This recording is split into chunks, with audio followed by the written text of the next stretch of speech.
오케이.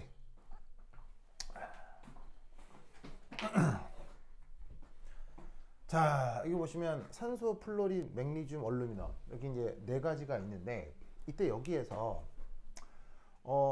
EP4, EP5, 3s2, 3p1에서 여기서 이제 눈여겨볼 게 바로 첫 번째 홀전자 개수죠.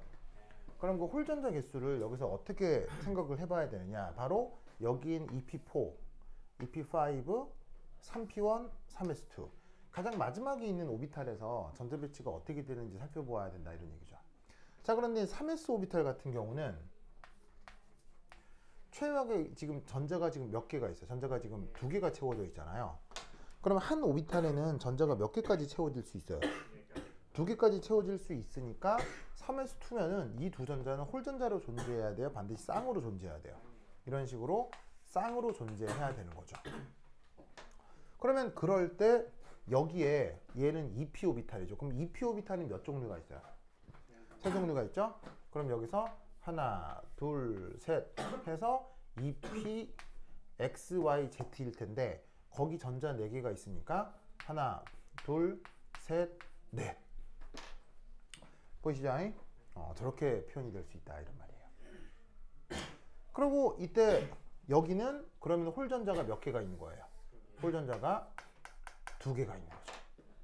됐죠? 자, 그리고 나서 여기에 있는 플러린. 자, 플러린 같은 경우는 EP5죠. EP5면 p오비탈 하나, 둘, 셋, 3개 중에서 전자가 하나, 둘, 셋, 넷, 5개 채워지면 이때는 홀전자가 몇 개가 있는 거예요? 한 개가 있는 거죠. 그리고 이 3s는 전자 2개가 다 채워진 거니까 홀전자가 없는 거고요. 마지막으로 3p 오비탈. 3p 오비탈은 보시다시피 역시나 3p 오비탈도 3px, 3py, 3pz의 3개 중 전자 하나만 이렇게 채워져 들어가 있는 상태니까 여기도 홀전자는 1개가 되겠습니다. 그러면 지금 나와 있는 원소들의 최각 바닥상대 전자 배치에서 홀전자는 2개, 1개, 0개, 1개라는 걸 알 수 있는 거죠. 무슨 말인지 알겠어요? 그러면 이때 여기서 알 수 있는 건 2개, 0개는 남아 있으니까 뭐 이것도 1개고 이것도 1개인가 보지 뭐. 됐죠? 그럼 2개인 건 누구야? 2개인 건 이거 산소다. 그래서 이제 나가 8번의 산소라는 걸 알았고요. 1개 있는 건 누구냐? 1개 있는 건 13번의 얼루미늄이구나 라는 걸 알 수 있다, 이런 얘기죠. 됐습니까? 네. 내가 어디 갔어? 어디 갔어? 네. 영이 마그네슘. 그렇구나. 바로 여기서 0개인 맥니듐이 요놈이구나 라는 걸 알 수 있는 거죠. 그래서 누구하고 누구를 선택해야, 만약에 이제 결정을 해야 되냐면 바로 산소하고 맥니듐 말고 플러린하고 얼루미늄 요 2개가 어떻게 대응되는지 요거를 살펴보면 된다, 이런 말이에요. 됐습니까? 되죠? 자, 그래서 바닥 상태 전자 배치로부터 요걸 하나 알게 되었고요. 자, 그 다음 또 하나 중요한 게 바로 이게 되겠습니다. 자, 이제 여기 다 됐죠? 여기 지운다. 다시. 으쌰.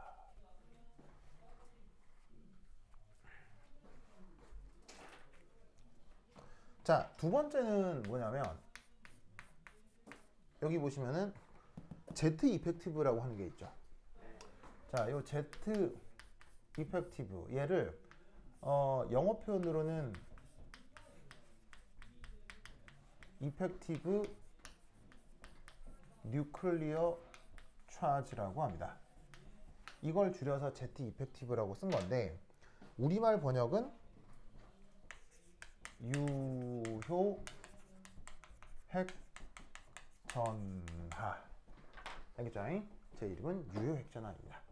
그러면 유효 핵전하가 뭐냐? 이건 뭐냐면 첫 번째 전자, 간, 청력 때문에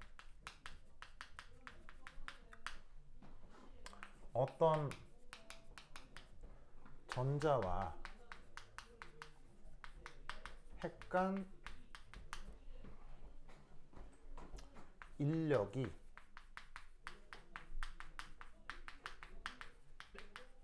감소한다 라고 가정을 하는 거예요. 그래서 어떡하냐면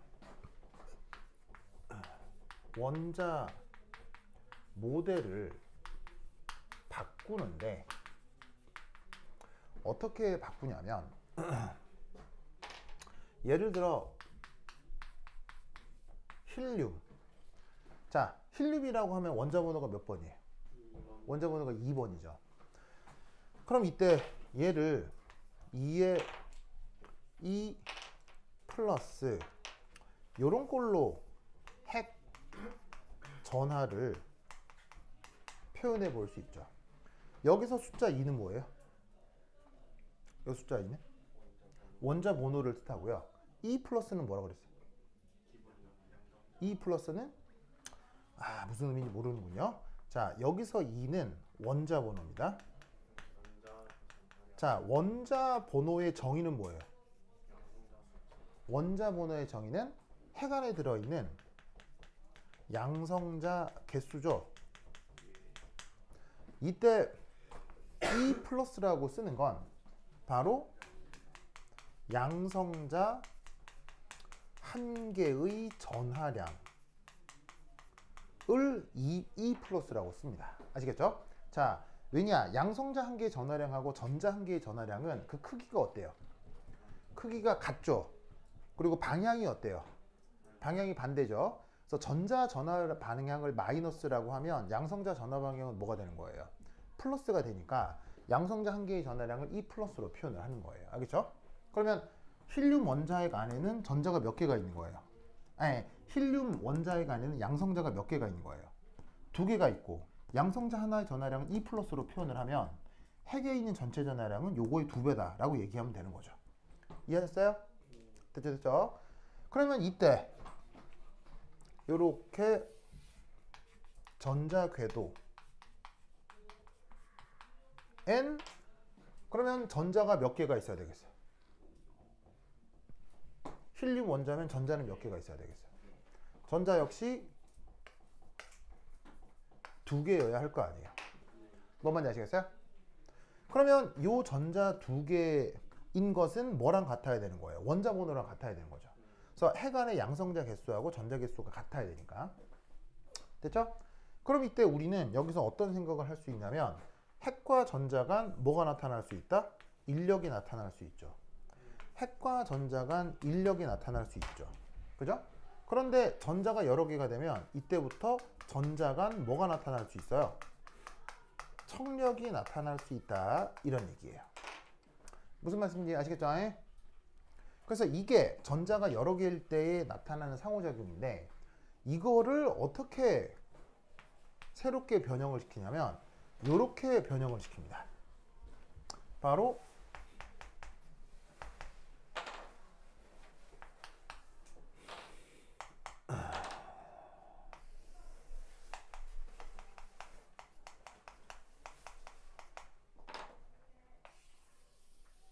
자, 전자가 몇 개 있다고요? 전자가 2개가 있잖아요. 어쨌거나 핵하고 전자 사이엔 뭐가 있어요? 인력이 있고 핵하고 전자 사이엔 인력이 있는데 이때 전자하고 전자 간 청력을 없애버리는 거예요. 청력을 없다고 가정하는 거예요. 다만 이때 어떻게? 핵의 전하량도 깎아주는 거예요.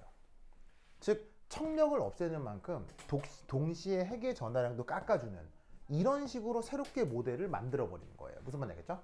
그러면 왜 이렇게 이상한 모델을 쓰느냐? 바로 이 전자 간 청력이 계산하는 게 불가능하기 때문이에요. 전자 간 청력의 기여도가 정확하게 얼마인지 계산하는 게 불가능하기 때문에 청력이라는 개념을 고려하기가 어려워서 청력을 없애버리는 만큼 그 일부의 핵 전하가 줄어들었다라고 가정을 해버리는 거예요. 알겠죠? 대신 이 둘의 전자의 역학적 에너지는 같아지는 겁니다. 즉 전자의 역학적 에너지를 같게 만드는 선에서 청력도 없애고 핵 인력도 줄여버리는 거예요. 무슨 말인지 알겠어요? 그래서 만약 여기서 이 전자의 역학적 에너지가 있었다면 여기서도 이 전자의 역학적 에너지가 동일하게 나타나는 거예요. 즉 에너지 상태는 같은데 그 동일한 에너지 상태를 갖는 전자를 서로 다른 모델을 통해서 설명을 하는 거예요. 이유는 이렇게 하면 좋은데 청력을 계산하는 게 너무 어렵기 때문이에요. 무슨 말인지 알겠죠? 이럴 때 살짝 깎여 들어간 얘를 Z 이펙티브라고 합니다. 네. 근데 전자와 청력이 불가능하다 했잖아요. 정확한 계산이 불가능합니다. 정확한 계산 불가능하다 했잖아요. 여기서 어떻게 1.7? 그러면 1.7을 구해내는 방법이 있느냐? 네, 있습니다. 청력을 직접 계산하지 않아도 간접적으로 계산하는 방법이 있습니다. 그리고 간접적으로 계산을 하거나 아니면은 코딩을 해서 컴퓨터한테 시키는 겁니다. 코딩을 해서 컴퓨터한테 시키면 얘를 직접 정확하게 계산할 수는 없지만 이렇게 청력이 없다고 했을 때 새롭게 등장하는 요 핵전하를 근사적으로 구할 수 있습니다. 이것도 정확한 값은 아니고 근사적인 값입니다. 그래서 어떻게 구했느냐는 나중에 대학 가서 공부하도록 하시고요. 이걸 구하려면 물리학 전공에 코딩 전공을 하셔야 됩니다. 그래서 열심히 해서 이제 여러 가지 방법들이 있어요. 하시면 되는데 뭐 그건 구체적으로 구하는 건 나중에 배워보도록 하고 지금은 이렇게 모델을 새롭게 개정한다 라는 정도만 알아두시면 돼요. 알겠죠? 그래서 이때 3 가림인자 라고 하는 게 있는데 그걸 어떻게 표기하냐면 시그마 라고 쓰고 걔 정의가 바로 Z 빼기 Z 이펙티브입니다. 자, Z가 뭐라고요? Z가 원자 번호고요. Z 이펙티브가 뭐였죠? 이게 유효 핵전하였죠. 그 차이를 가림인자라고 하는데 이게 바로 전자 청력의 정도입니다. 그래서 예를 들어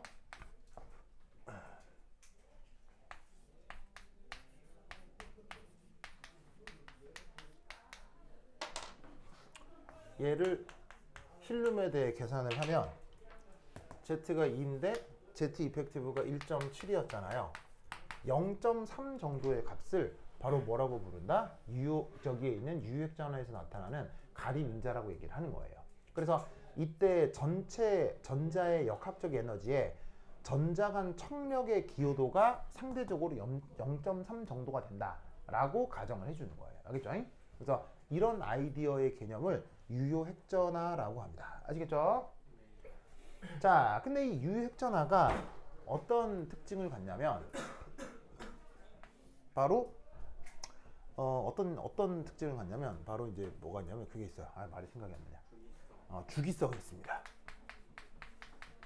그 주기성을 가지고 지금 여기서 문제를 풀어나가는 건데 이 유효핵전하는 자, X축을 유효핵전하라 표현하고 X축을 원자번호라고 표현하면 우선 1,1인 녀석이 있습니다. 누구? 원자번호 1번인 애가 누굽니까? 수소죠. 근데 수소는 전자가 있어요? 전자가 없어요? 전자가 없기 때문에 전자 간 청력이 뭐가 되겠어요? 0이라서 수소는 원자번호하고 유효핵전하가 같습니다. 이게 어떤 패턴을 갖냐면 슉, 슉, 슉, 슉, 슉 이렇게 됩니다. 이렇게 돼요. 이 패턴을 외우셔야 돼요. 자, 이게 뭐냐? 아이고, 잘 못 그렸어. 쏘리.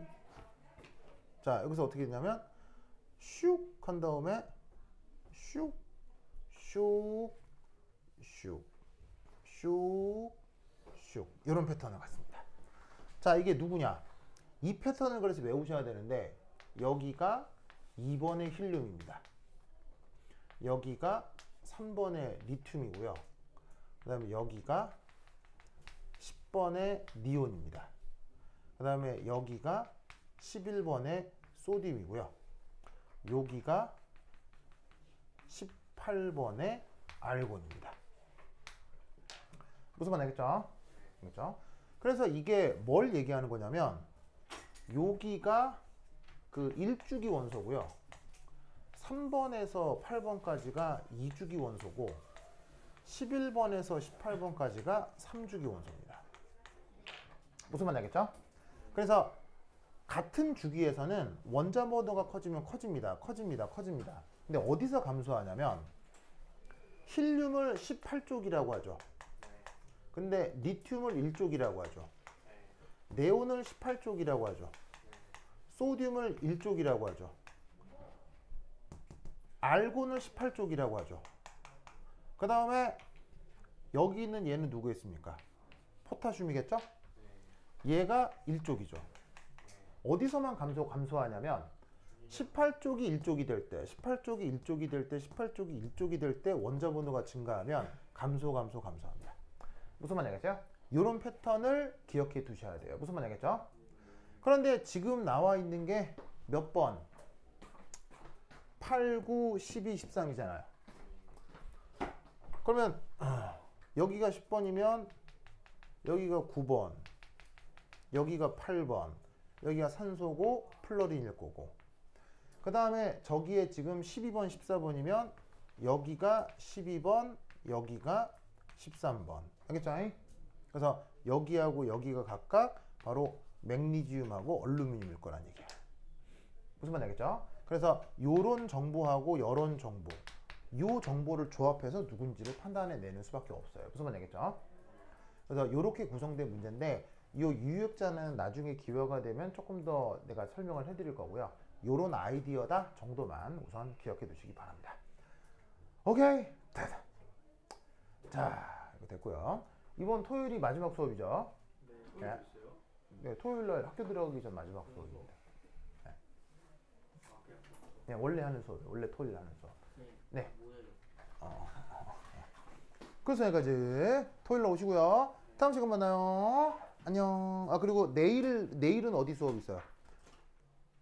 내일은 거제도 수업 있잖아요. 거제도에 와서 들어도 되고요. 알겠죠? 거제도 와서 들어도 되고요. 영상으로 꼭 보세요. 알겠죠? 거제도에서 아마 3년기 할 거예요. 알겠죠? 3년기 할 거니까, 예, 그 3년기도 꼭 그 뭐냐면 봐주시기 바랍니다.